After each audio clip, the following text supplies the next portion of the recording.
What's up, Yon World? It's your boy, Original Dion, coming from my channel, Yon World.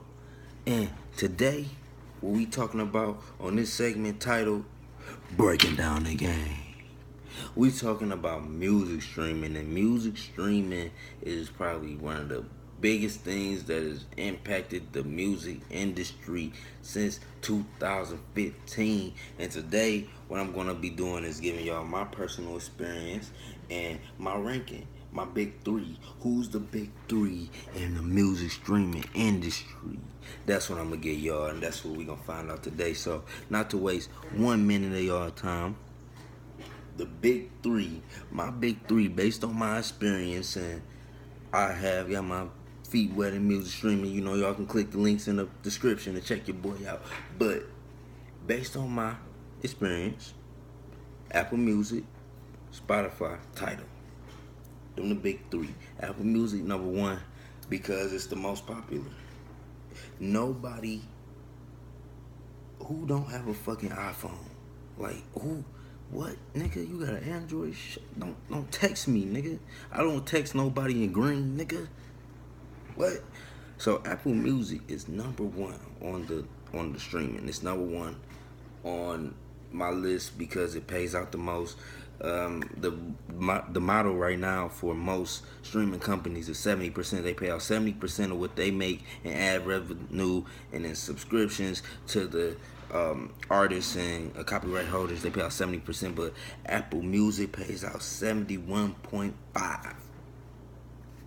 So in streaming, when you know it's all about decimals, it's all about numbers and all of that shit. So that 1.5 extra is pretty good. And that makes Apple number one on my list because it's the most popular and it pays out the most. You know, overall, it's gonna pay out more. You know, if you stream more and you have a bigger fan base, and who has a bigger fan base than Apple and Steve Jobs and those guys over there? Shout out to Apple. But it is one thing about Apple. Now this is the kind. I'm gonna go through the whole list. Now this is the kind. Apple is working on something with the copyright board to pay 9.1 cent per 100 streams. Now, just to give you guys an example, right now 100 streams is worth 50 cents. So they want to pay 9 cents for 100 streams, and that is gonna completely take niggas' revenue down because it's all about percentages and decimals. And for an example, it takes about 160,000 streams on Apple to reach $1,000 a month. So that just give you some context on how important the current number is. And I just love the current model, which means the current model right now means that as long as Apple Music grow, which they will, I see Apple Music at about 100 million by 2020. That's in the next 3 years. Right now they at 20 million. Only been out for 2 years, and it's gonna continue growing because so many people have iPhones and they have the option. Every day they look at their phone and the music apps to download or to subscribe to this service, Apple Music. So Apple Music will ultimately reign as having the most loyal and consistent fan base, I believe. And as far as Spotify, now let's get into Spotify real quick. Spotify is second on my list because Spotify has the largest network of people right now. They have over, I think it's like 40 to 60 million subscribers, and they're on the road to 100. So Apple is not far behind them, and they just got started 2 years ago, and Spotify been out for damn near 10 or something like that. It's been out for a minute, but niggas just ain't been on it because it just got to the point that it's at right now for me to even talk about this shit. So Spotify is number two on my list because they've been around the longest, and they have the largest network of individual users. Spotify probably pays out the worst out of all of the three that I named, but Spotify has a name for themselves, and there's a lot of people that go to Spotify right now, and they're growing exponentially. But the only problem with Spotify is that they have a free tier, and that's another reason I like them, because they have a free tier. You can go in and like and go to the music, but hurts them is because the free tier causes Spotify to lose so much money every year, and I know they be looking at they motherfucking books at the end of the year like, how the fuck is we gonna survive? But they have a disbelief that I have that music industry is gonna grow.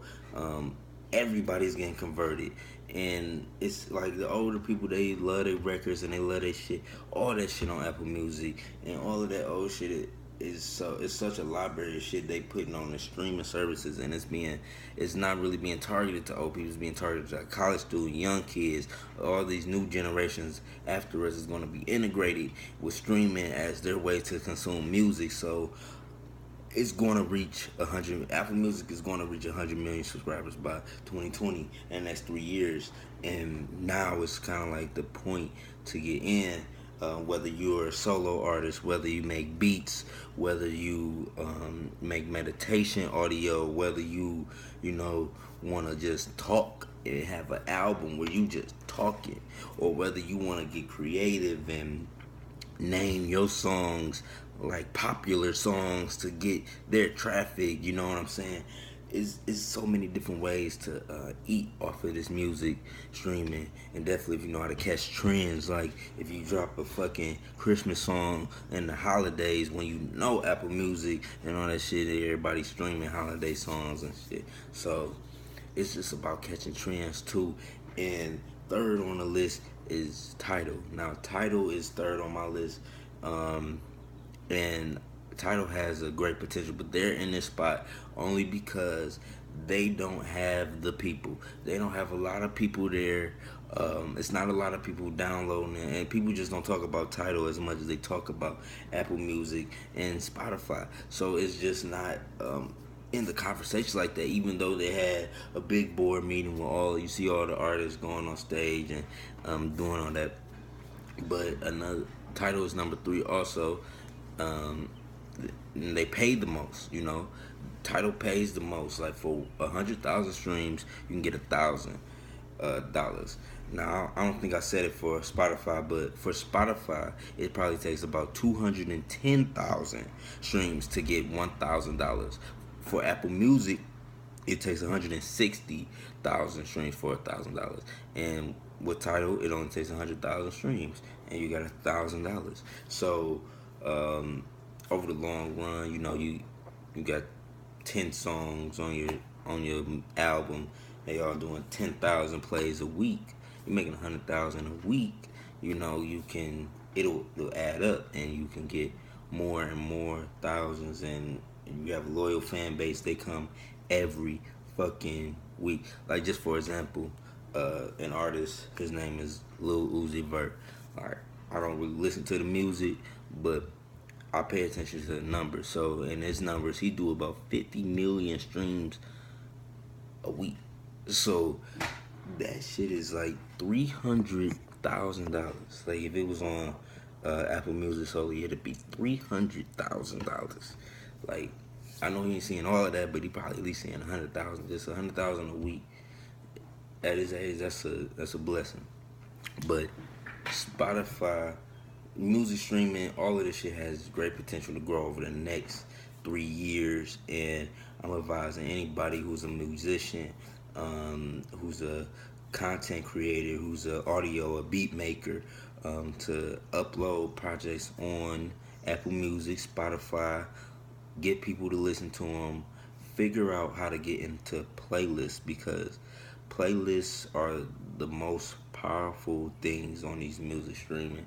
Like, I got one of my songs, Alton Sterling, in a Spotify playlist. It was an official Spotify playlist for Stay Woke, but it ain't too many conscious people out here, so it got good reception. Don't get me wrong, I did about 100,000 in a month off that song alone. Just I did about 100,000 in a month just being in that playlist, and it brings more awareness. Like, playlists bring more awareness, and I hope there are more ways for artists, independent artists, to get their shine in those playlists. But those playlists are really making artists into streaming machines, and they're becoming giants.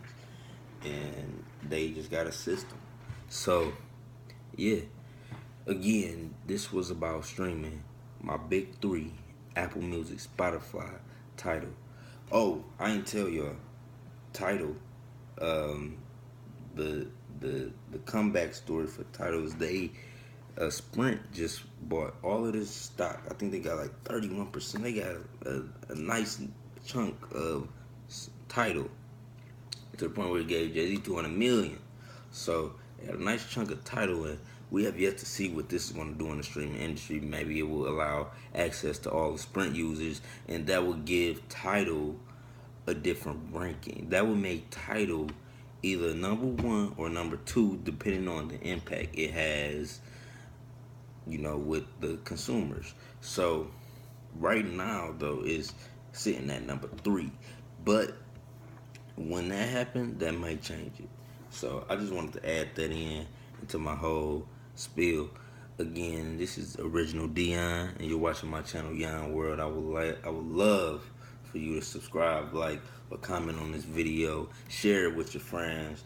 You know, tell me how I can improve and make more content for my YouTube followers. Again, I want to thank every 4,100 of y'all, every 4,100 of y'all, man, that's watching my videos. And we did over 1 million views total on the channel this year. My channel been alive for about 3 years. So, we seeing progress, and I want to thank everybody for that. And expect more videos from me. Again, this was my segment. What the fuck I titled that shit? Breaking down the game, nigga. Breaking down the game, nigga. I said it right. But breaking down the game, music streaming. And yeah, more videos coming from me. Might do another one tonight. But thank you. Subscribe, like, tune in, stay aware, man. New music on the way. Click them links in the description. I love y'all.